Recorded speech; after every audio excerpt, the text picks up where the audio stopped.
Clube do Livro Eldorado com Roberta Martinelli.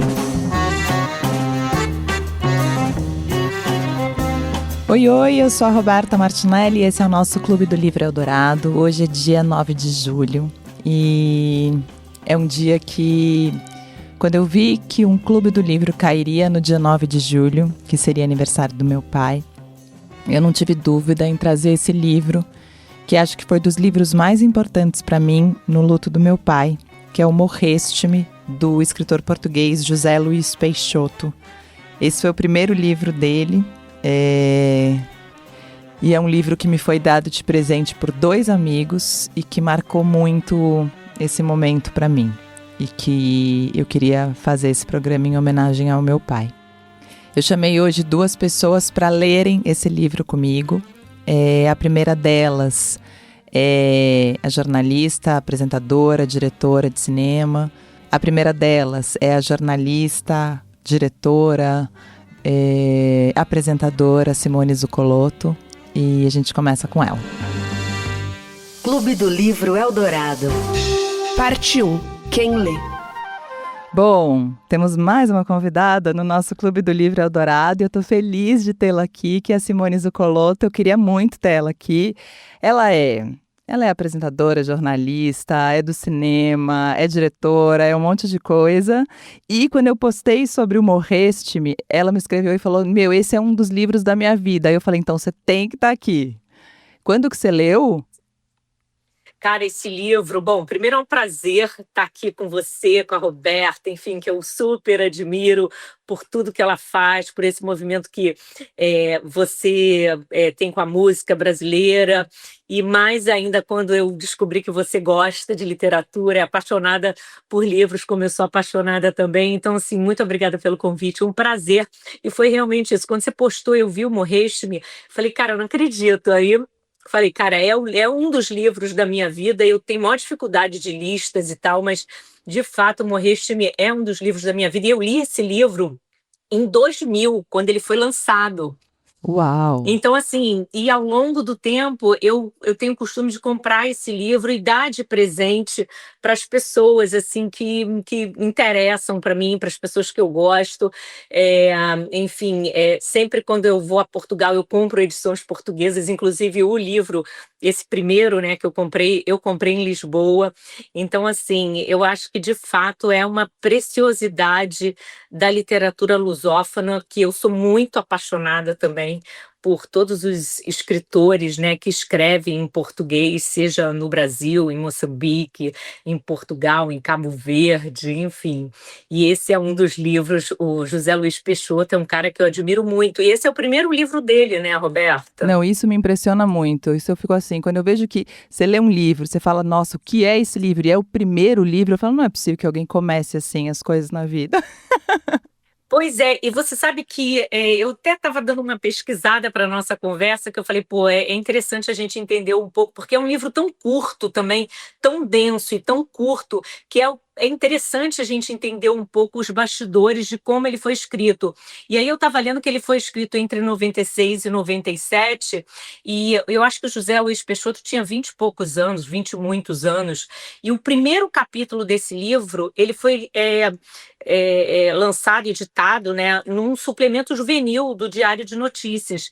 Então, assim, é muito interessante, né, que essa coisa, essa essência incipiente do livro foi lançado assim num suplemento juvenil. Sim, e quando você leu ali em 2000 esse livro, o que te pegou mais, assim? Então, eu gosto muito da história da literatura que lida com a memória.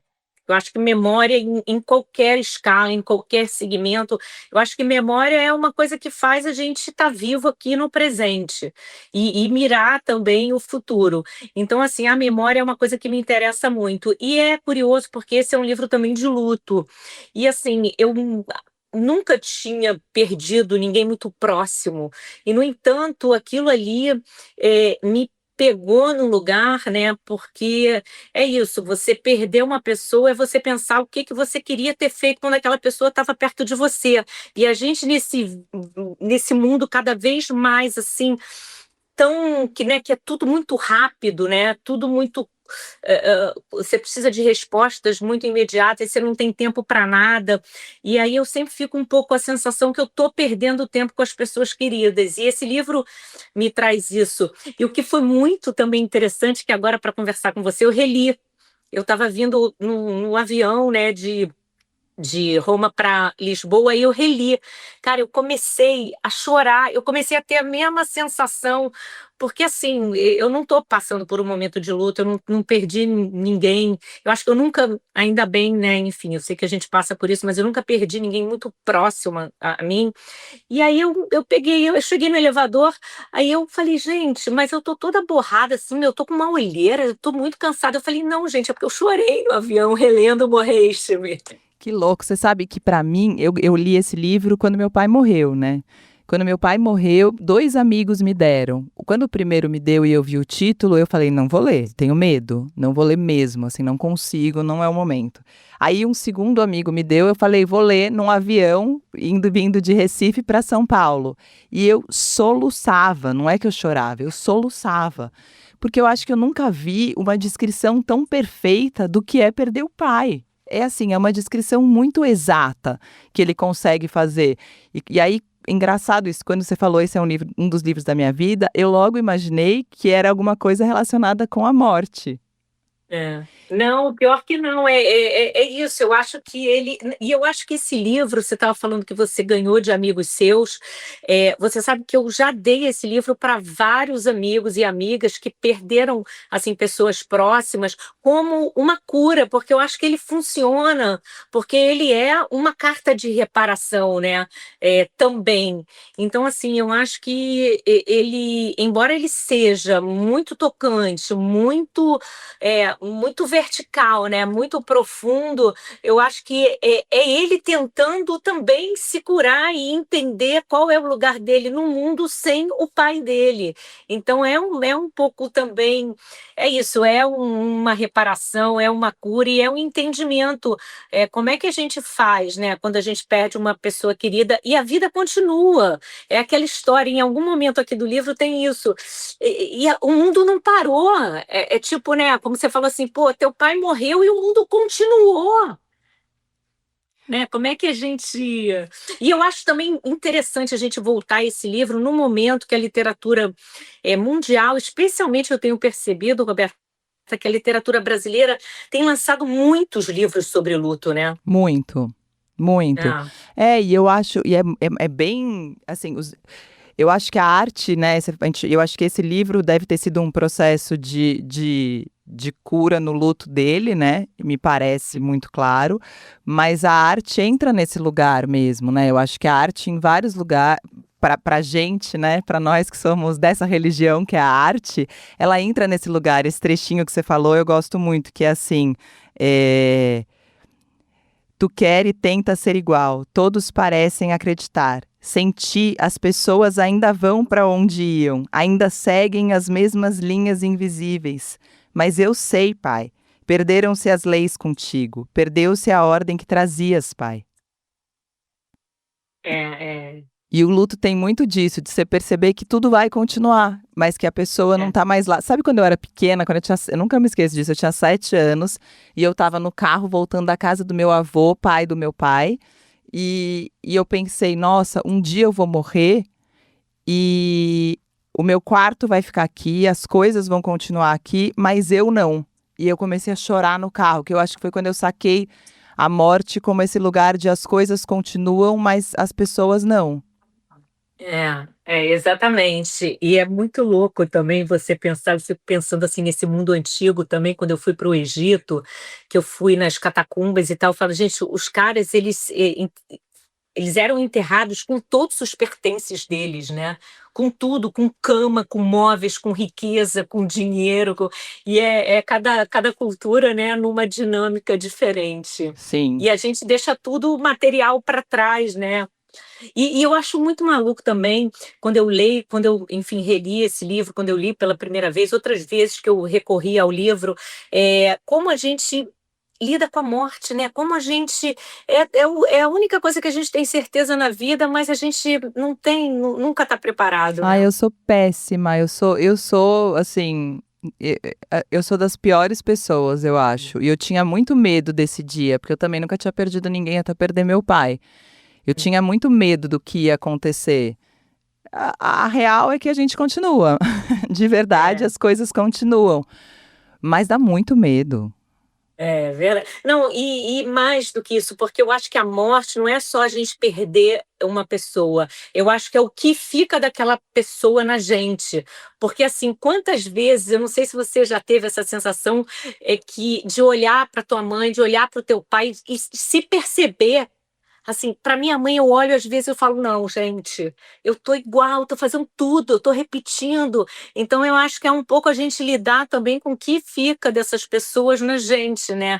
Eu separei um trecho também que é isso, que ele diz assim: "E vestir as tuas roupas, tenho-as vestidas, nem largas nem curtas, vesti as tuas roupas e olhei-me no espelho sobre a cômoda. No reflexo encontrei-me, vi-te passar a mão rapidamente pelo cabelo e alisar a roupa no corpo e acertar o colarinho da camisa. Pai, olhaste-me fixamente nos teus contornos de rapaz e saístes para onde ias, que tinhas sempre destino.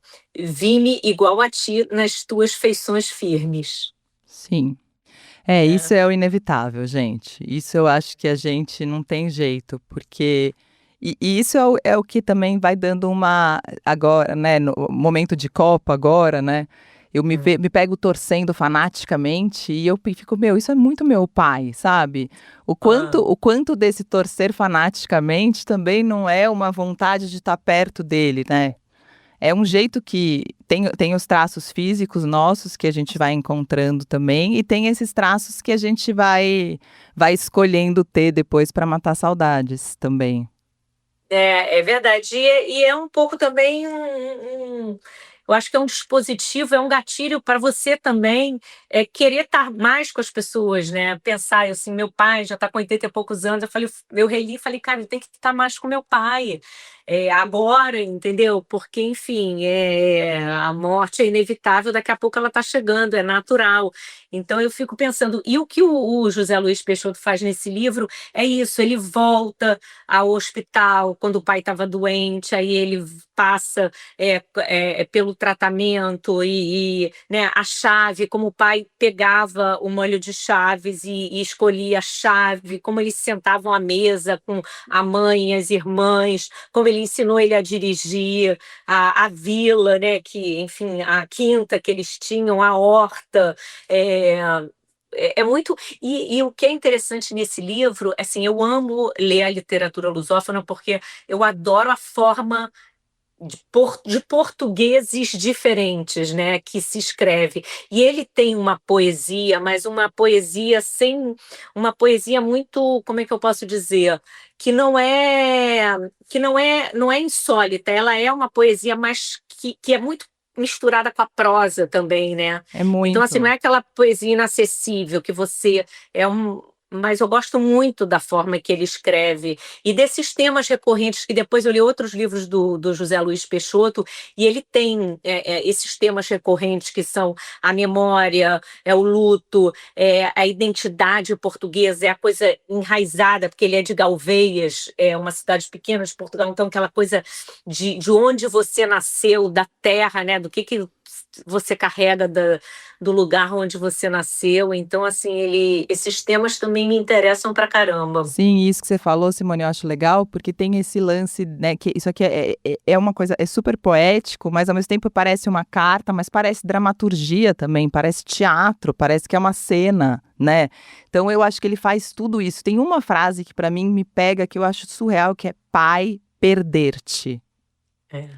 Pai perder-te é muito bonito, assim, e ele faz isso, né, essa construção de palavras e essa, ao mesmo tempo, eu não sei, dá vontade de ler em voz alta, dá vontade de ler acho que já devem ter feito isso no teatro várias vezes também, não pesquisei isso, mas Esse livro ele devem. já foi adaptado no teatro.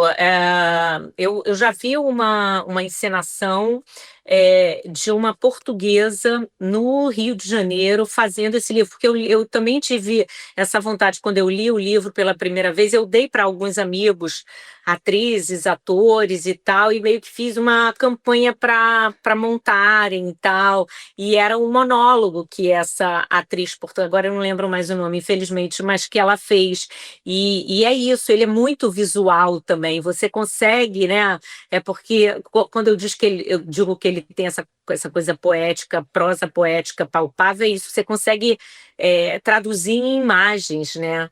E isso é muito, assim, me comove muito também de você criar a imagem a partir da literatura também. Sim, eu acho que ele faz as imagens e eu acho que esse livro descreve o luto melhor do que qualquer, assim, é tão perfeito.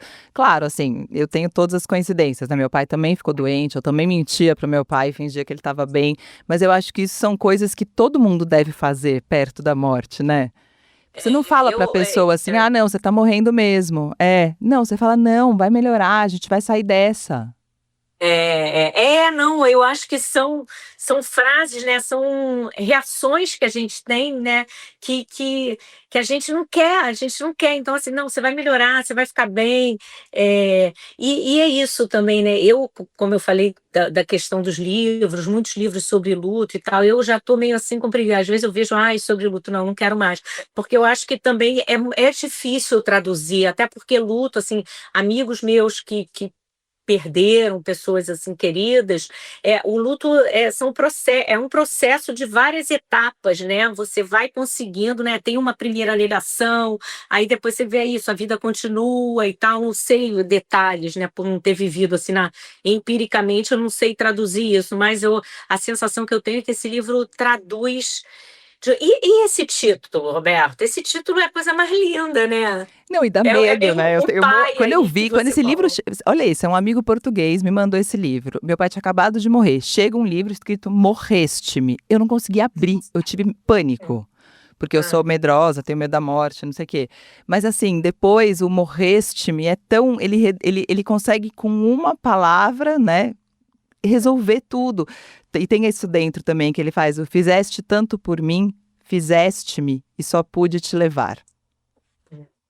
Ele tem isso muito poético e essas frases que ele faz, e ele é poético em frases curtas, que eu acho isso também muito difícil de ser feito, ainda mais num primeiro livro, né?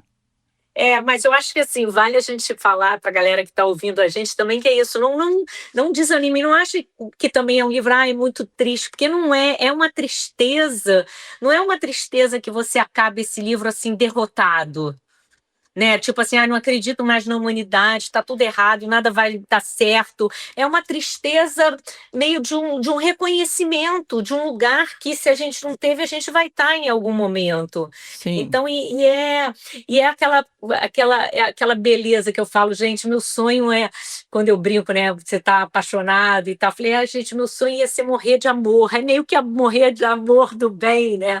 Assim, para uma coisa boa, não para uma falta. E é isso, a gente tem o desenho também, você consegue ver ele conversando com o pai, embora o pai já tenha morrido, você consegue visualizar os dois numa conversa. Eu tenho mais um trecho aqui que eu separei, que ele diz assim: onde estiveste esta noite, pai? Procurei-te para lá da memória, e a memória, nos cantos que só nós conhecemos e não te vi. Vi apenas, no negro dos cantos antes iluminados, o negro da tua falta, a dor sem fim que só se pode sentir. Procurei-te nos cantos da noite. É muito bonito. É uma poesia mesmo, muito né? lindo. Não, e é isso que você falou, assim, ele é um livro triste. Eu acho que isso é legal dos clubes de leitura, né? A partir da experiência de cada um, ele é algo. Mas o luto, por mais que sejam diferentes processos, ele tem coisas que nos une, eu acho, que torna a gente pessoas iguais e comuns, assim, sabe? A gente tem sentimentos que se repetem e que eu acho engraçado de ver, que são coisas que você acha que são só suas, mas que quando você ouve outras pessoas, você fala, nossa, todo mundo sentiu isso, que legal. Ufa, não sou só eu não estou sozinha nessa.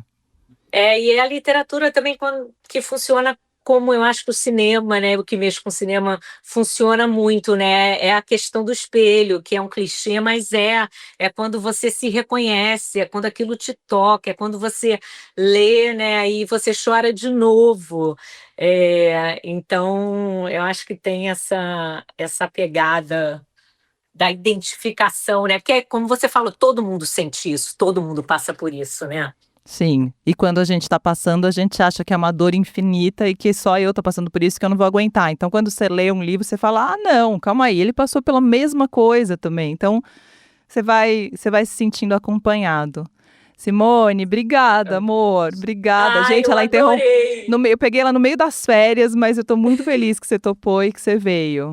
Não, mas eu admiro tanto você e amo tanto esse livro que não tinha como não participar. E posso deixar uma dica para um próximo livro, para o Claro, seu vamos lá. clube, que é um outro livro da minha vida que eu acabei de lembrar, que eu falei de carta de reparação. É um livro chamado Carta AD. Eu tenho. Eu nunca li, mas eu tenho. Vou ler. Andréa, não esqueci o nome dele, mas fica também, porque esse desses assim de matar, e é uma história mesmo de morrer de amor, um Romeu e Julieta de morrer de amor. Ah, eu vou ler. Maravilhoso. Um Beijo. beijo, querida. Boas férias. Obrigada. Essa foi Simone Zuccolotto lendo comigo Morreste-me, de José Luiz Peixoto. E nessa segunda parte eu trouxe para ler comigo a poeta, dramaturga, é uma do cinema e uma do teatro hoje, Magil Pinheiro. Clube do Livro Eldorado. Parte 2. Quem lê? Bom, hoje é um dia especial. Por que é um dia especial? Porque desde que eu comecei esse clube, eu quero fazer esse livro. Esse é um livro que eu acho que qualquer pessoa que já perdeu o pai já se apaixonou por esse livro, que é o Morreste-me, do José Luiz Peixoto. Para falar comigo sobre ele, eu acho que não podia ser outra pessoa, então eu já pensei nela absolutamente na mesma hora, que é a Magil Pinheiro, ou Maria Júlia Pinheiro, mas mais conhecida como Magil, que é poeta, dramaturga do teatro e que infelizmente mora em Portugal. Tudo bem, Magil? Oi, Rô, tô muito feliz de estar aqui nesse calor, enquanto vocês estão no frio. Mas para compensar, eu tô com essa voz um pouco gripada, então a gente vai compensar as sensações térmicas. E tô muito feliz de vir aqui falar desse livro que me acompanha também já há alguns anos. E com você, que me acompanha nesse processo também já há alguns anos. Sim. Você leu quando você perdeu seu pai? Não, Rô, isso é muito maluco. Eu li bem antes, porque minha mãe tem uma relação com Portugal muito forte, assim, de vir muito para trabalhar, já desde antes de eu mudar para cá, e essa relação com os países de línguas portuguesas, né? Então, de gostar de literatura de muitos países que não só a literatura brasileira. E tinham alguns livros que tinham aqui e não tinham no Brasil, então minha mãe sempre vinha carregada de livro, sempre ia para o Brasil carregada de livros. E esse é um livro que eu li na versão portuguesa, mais ou menos em 2013, antes da doença do meu pai, antes de tudo, assim, e que foi muito forte por uma outra coisa para mim, não foi pelo tema, foi por essa questão de ser tão implicada a poesia e a prosa e até uma dramaturgia, né? Foi um texto lido muitas vezes no teatro. E isso foi o que me impactou no começo. Olha só. Isso tudo que você falou, né, dele ser esse texto com poesia, prosa, teatro, você não sabe muito o que eu acho que é impactante também, mas, bom, eu ganhei de presente esse livro do Otávio Carmo quando meu pai morreu. Ele me mandou esse livro, e aí quando eu vi o nome do livro, que era Morreste-me, eu falei, não dá para eu ler isso agora, é demais para mim, não vou ler. E aí eu fui pro Recife depois, e o João Guzmão, que é um outro ouvinte, 2 ouvintes que viraram amigos, né, o Otávio e o João. E o João me deu esse livro também no Carnaval de 2024. Então foram tipo 6, 7 meses depois do meu pai morrer. E aí quando eu entrei no avião, eu falei, eu vou ler esse livro. E aí eu quase morri. Porque eu acho que se existe um livro que consegue descrever com perfeição absoluta o que é perder um pai para uma doença, eu acho que é esse. É perfeita a descrição, né? É perfeita e eu reli, né, agora para nossa conversa. E relendo para a conversa, ele me doeu como se o luto fosse ontem. E o meu luto já são 8 anos, né? Mas ao mesmo tempo é um luto de ontem e que também tem uma sabedoria da distância, né? Quando você lê, tem as duas coisas ao mesmo tempo, assim. Porque ele reativa umas feridas ao mesmo tempo que ele já olha com a distância do tempo para essas mesmas feridas, ao mesmo tempo que é a graça da literatura, né? Esse ir e vir, assim, foi muito engraçado que eu reli e eu não conseguia parar de chorar. Não conseguia parar de chorar. E foi um pouco como quando eu li pela primeira vez também, porque talvez por ele narrar tão bem essa experiência, você não precisa ter passado por isso para vivê-la quando lê, né? Isso. Ele consegue fazer essa experiência ser uma experiência, infelizmente, muito sentida, assim. É tipo, ele faz isso perfeito. E a experiência do luto também, né? Porque o livro já começa com: regressei hoje a esta terra agora cruel, a nossa terra, pai, e tudo como se continuasse. Tipo, me parece assim, é tão simples, mas Sim. ele descreve perfeitamente o que é o luto, né? Que é isso, tipo, o pai, você volta para um lugar, só que não tem mais o seu pai. É isso, o luto é isso. É. Resumindo. Não, e é engraçado, Rô, você pegar o comecinho, porque eu peguei o livro na biblioteca, né? Que o meu livro tá aí no Brasil. Então eu peguei o livro na biblioteca pública aqui e não podia riscar, que é um terror não poder riscar livro, porque eu gosto de riscar. Mas eu coloquei vários papeizinhos, assim, para ir citando, e tem uma parte que me pegou muito, que tem essa sensação, mas não é no espaço, é no tempo. Quando ele fala: pai, nunca envelheceste, e eu queria ver-te velho, velhinho aqui no nosso quintal, a regar as árvores, a regar as flores. E aí tem todo um caminho desse futuro que não aconteceu junto, né? Da terra que não é mais, que é a sua terra, mas você já não tá mais lá, mas também das coisas que a gente vive depois da morte e que eles não estão lá e estão tão presentes ao mesmo tempo, né? Você sabe que é uma bobagem muito louca, mas assim, depois meu pai morreu e eu tinha uma filha, né? Eu tenho uma filha que é a Rosa. Mas quando meu pai morreu, meu irmão mais novo tinha um filho só, hoje ele tem 2. E o outro irmão tinha 2, hoje ele tem 3. Mas eu acho sacanagem ter outro filho que meu pai não vai conhecer. Eu sei, gente, loucura, vou levar pra terapia, mas assim, é quase como se, tipo, como é que eu vou fazer isso com meu pai, entendeu? Nossa, Rô, vai ser difícil controlar, vamos lá. Mas eu não acho, eu entendo muito. Meu sobrinho, meu pai, últimas coisas que meu pai ouviu foi que minha irmã estava grávida do meu sobrinho. E meu pai sempre disse que numa família, quando alguém morre, alguém nasce. Então tem algo também dele, talvez ele tenha se libertado um pouco com essa notícia, sabe? E aí, meu sobrinho já tem 8 anos, meu sobrinho tem a idade do meu luto, né? Ao mesmo tempo, eu acho um absurdo meu pai não conhecer nenhum dos meus 3 sobrinhos, que meu pai ia adorar meus sobrinhos, assim, é muito estranho meu pai não conhecer meu marido, é muito estranho meu pai não saber que eu moro em Portugal, assim, é toda uma vida que você pensa: como você não sabe? Então eu tenho um exercício particular, que é todo aniversário dele, e tem uma parte no livro também que ele faz isso, né, que ele vai conversar com o pai, mas todo aniversário do meu pai eu escrevo uma carta pra ele contando o que aconteceu naquele ano, assim, depois eu queimo, que é pra chegar em algum lugar, porque eu preciso que ele saiba, ele não pode passar, a gente não pode continuar a vida sem que ele saiba dessas coisas. Sim. E quando você perdeu seu pai, Magil, você também fez. Você foi fazer uma performance com isso, né? Fui. Meu pai faleceu de ELA, de esclerose lateral amiotrófica, e ele teve do tipo bulbar, que é um tipo que a pessoa definha de cima para baixo. A esclerose lateral amiotrófica é a doença do Stephen Hawking, tem algumas pessoas, né, que fazem conscientização dessa doença, é uma doença muito cruel, e ela é degenerativa. Então ele foi perdendo algumas capacidades. Primeiro ele perdeu a capacidade de falar, foi logo a primeira, depois de comer e depois de respirar, que aí é disso que ele faleceu. E quando eu percebi que meu pai ia perder a fala, eu que sou essa pessoa da palavra, né, eu que resolvo tudo com verbo, percebi que eu não ia conseguir me despedir do meu pai. Então eu passei um ano sem conseguir, ele também perdeu a capacidade de entender linguagem.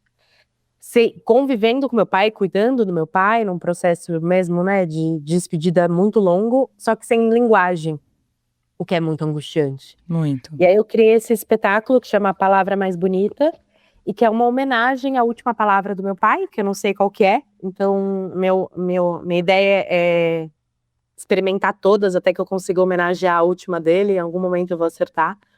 E eu vou coletando as palavras mais bonitas das pessoas na plateia e escrevo um poema ali na hora com essas palavras e conto a história, né? Como eu aprendi a me comunicar com ele nesse momento. E a minha ideia, e foi até por isso que eu vim para Portugal, é passar todos os países de língua portuguesa com esse espetáculo. Aí expandindo para uma ideia do pai enquanto linguagem, a língua portuguesa enquanto os que nos ensinou essa linguagem, com toda a violência da língua portuguesa nesse contexto, né?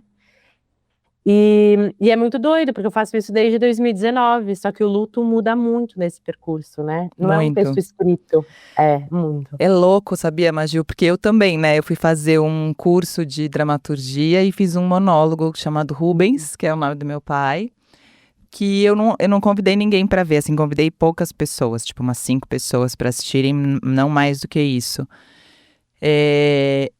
Mas sabe o que eu achei? Assim, eu fiz fiz 2 apresentações, mas elas em anos, uma em cada ano. Uhum. E no primeiro ano, eu me segurava para não chorar. No segundo ano, eu tentava lembrar do sentimento para chorar. E eu falei, nossa, gente, eu não choro mais falando isso. E aí eu falei, é muito louco, é muito louco. E meu pai morreu de câncer, mas tem uma parte do livro que me pega muito, que ele fala que dizias-me que estavas pior, que não melhoravas, e eu mentia-te sempre. Os nossos olhares tão tristes, pai. Eu menti muito pro meu pai. Acredito. Sabe, você falava, não, vai sair dessa, você vai sair.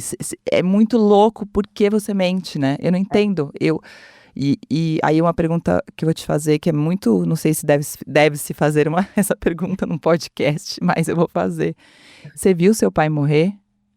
Não vi, Eu Rô. não vi, mas eu queria muito ter visto.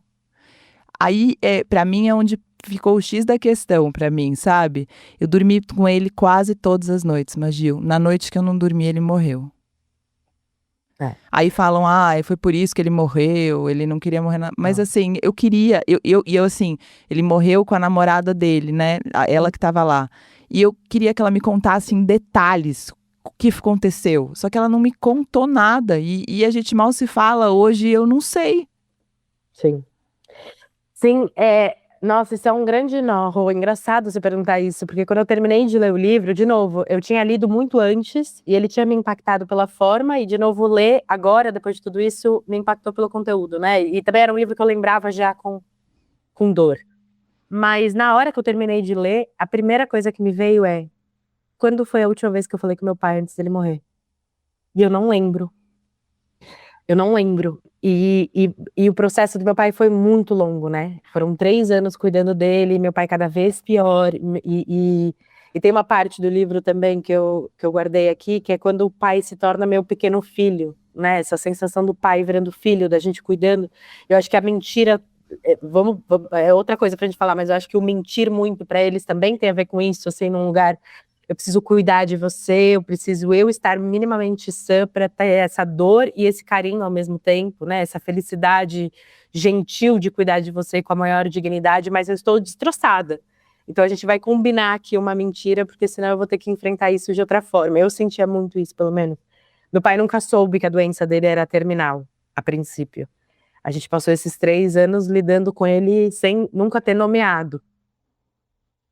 Mas isso tudo, do momento da morte, assim, o que eu fica é um verso da Ana Martins Marques, de um poema que chama O Que Eu Sei, que ela fala que só a morte ensina o que ela ensina.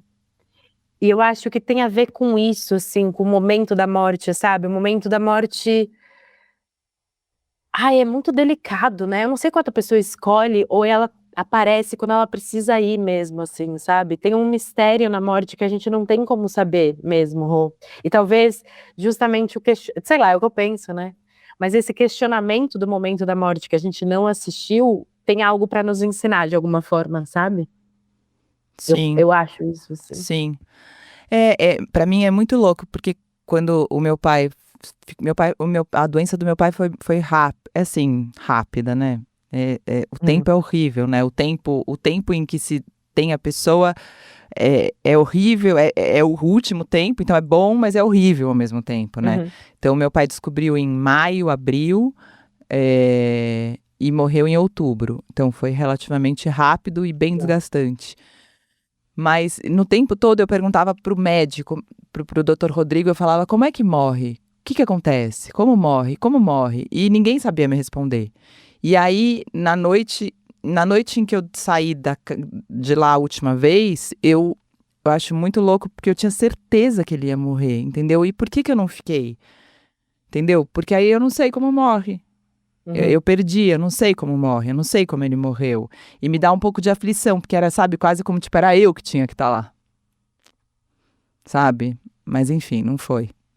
Não, e não, então não era, né? Só que é horrível admitir, perceber isso, porque tem uma raiva até, e a morte, eu não sabia disso, mas a morte traz muita raiva. Eu tenho muita raiva em muitos momentos, assim, das coisas que eu não entendo. Mas é engraçado, Rô, você falar isso, eu não sei como morre, porque eu não sei se você vai lembrar disso, mas era o primeiro ano de São Apino ainda, e você fazia aqueles áudios que a gente mandava. Música mais maravilhosa. Exatamente. E eu tinha acabado de descobrir que era uma doença terminal, e foi todo um processo muito difícil essa descoberta. E a gente não contou pro meu pai. E aí um dia meu pai me pegou assim na cozinha de casa e me falou que estava com medo. E aí, apesar da gente nunca ter dito formalmente, ele sabia, né? E aí eu disse pra ele que eu também tava, mas que eu e minhas irmãs estaríamos desse lado, ajudando ele a fazer a travessia, e a mãe e o pai dele estariam do outro lado. E a gente ia fazer isso em família, como a gente sempre tinha feito tudo. E aí, no dia seguinte, eu te mandei um áudio pedindo uma música. Eu lembro. E e era uma música muito pouco radiofônica, e você foi muito querida de colocar, porque é aquela música Se Eu Quiser Falar com Deus. E foi um momento muito especial, porque eu não sei o quanto meu pai entendeu que a Elis Regina estava cantando para ele, assim, né? Depois eu fiquei pensando que a minha dúvida era se eu pedia Se Eu Quiser Falar com Deus, ou aquela música do Gil que fala exatamente isso, né? Não tenho medo da morte, não tenho medo da morte, mas sim medo de morrer. A Qual seria a morte é o que vem diferença? Você há de depois. perguntar. Exatamente.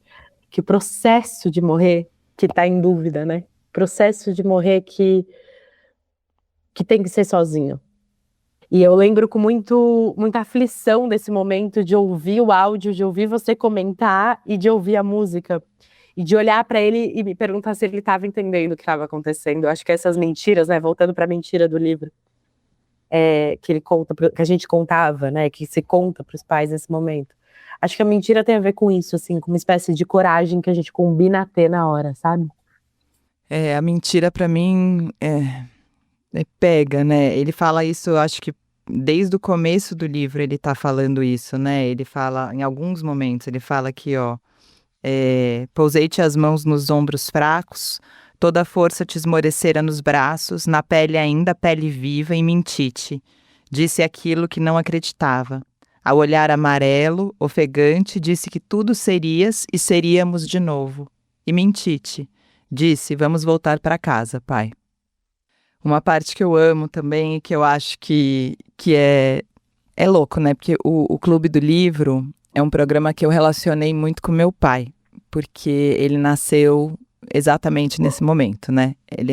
Quando alguém nasce e outro morre, né? Esse programa nasceu na morte do meu pai.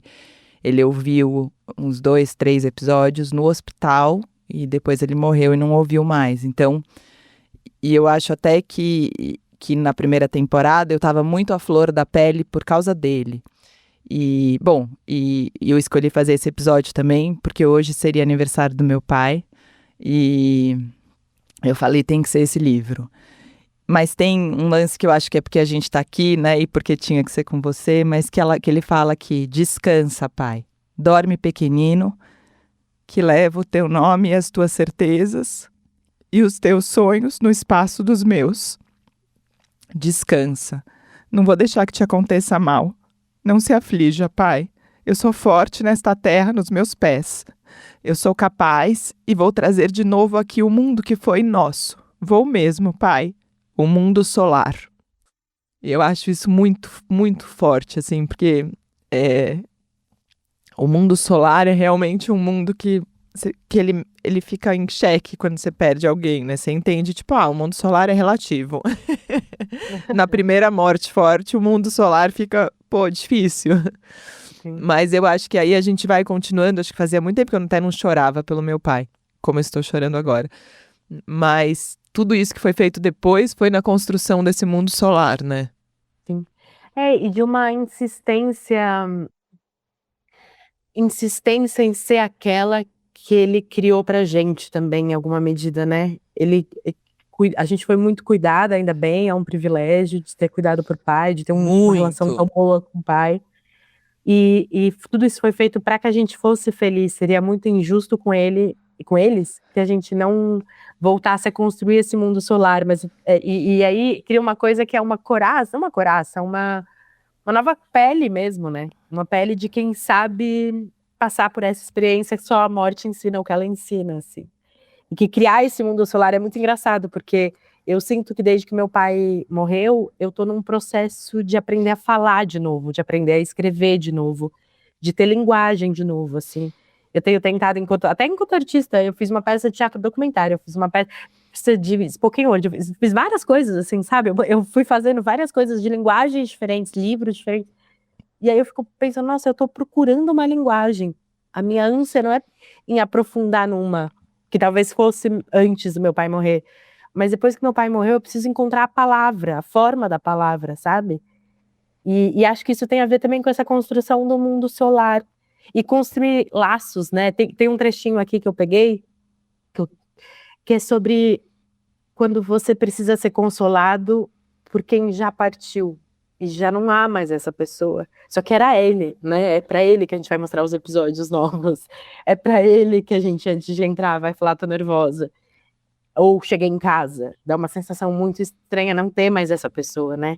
Que ele fala assim no livro: pai, a casa é esta noite negra, fria, sem a segurança maior que era tu e tu nos dava. Agora o medo. Entraste na morte e já não podes voltar para me proteger. Passei a noite sozinho, sentado ao lume, a esperar-te.